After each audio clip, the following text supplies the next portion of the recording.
Last వీడియోలో చెప్పాను కదా రాముల వారికి బట్టలు పెట్టి బియ్యం పోస్తాము అని చెప్పేసి. సో దానికి సంబంధించినవన్నీ అత్త అయితే రెడీ చేసుకుంటుంది అనమాట. బియ్యం వచ్చేసి ఇంటి దగ్గర కలుపుకొని వెళ్ళాము, అట్లా కలుపుకొని వెళ్ళేది లేదంట మా దాంట్లో. సో అందుకని ఇట్లయితే తీసుకొని వెళ్తున్నాం అనమాట. ఇంకా దేవుడి కోసం తెచ్చిన బట్టలన్నీ సర్దుతుంది అత్త. మేము షాప్ దగ్గర చూసుకోలేదనమాట, డైరెక్ట్ వాళ్ళని అడిగినాము రాముల వారికి బట్టలు అంటే వాళ్ళే ఇచ్చినారనమాట. లాస్ట్ టైం తెచ్చినట్టు కాకుండా వేరేలాగా తీసుకొని రమ్మని చెప్పారనమాట అయ్యవారు. సో వాళ్ళు చెప్పిన షాప్కే వెళ్ళి తీసుకున్నాం అనమాట. సరేలే వాళ్ళు చెప్పిన షాపే కదా పర్లేదు అన్నట్టయితే అనుకున్నాము. ఎందుకంటే కండువాలు చాలా ఎక్కువ ఇచ్చినారనమాట. ఇన్ని కండువాలు ఏం చేస్తారో తెలీదు, పర్లేదులే దేవుడికే కదా అని చెప్పేసి అయితే ఇంకా లైట్ తీసుకున్నాం అనమాట.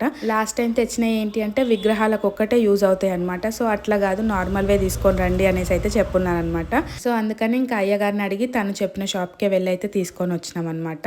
ఇంకా దేవుడికి సంబంధించినవి అన్ని రెడీ చేసిన తర్వాత మేమైతే రెడీ అవుతున్నాము. చెప్పిన కదా మీకు లాస్ట్ మినీ వ్లాగ్లోనే, మా ఊర్లో వచ్చేసి నైట్ టైం అవుతుంది కాబట్టి కొంచెం ఫ్రీగా అయితే ఉంటుంది అనమాట. ఇక్కడ వచ్చేసి ఇంకా అందరం రెడీ అయిపోయినాము. ఒక ఫ్యామిలీ పిక్ కూడా తీసుకోలేదన్నమాట, ఎందుకంటే తీయడానికి ఎవరు లేరు. ఈసారి వచ్చేసి మా హస్బెండ్ కూడా రాలేదన్నమాట, మేము మట్టుకే వచ్చినాం కాబట్టి ఇంకా కొంచెం ఇబ్బంది అయితే అయ్యింది.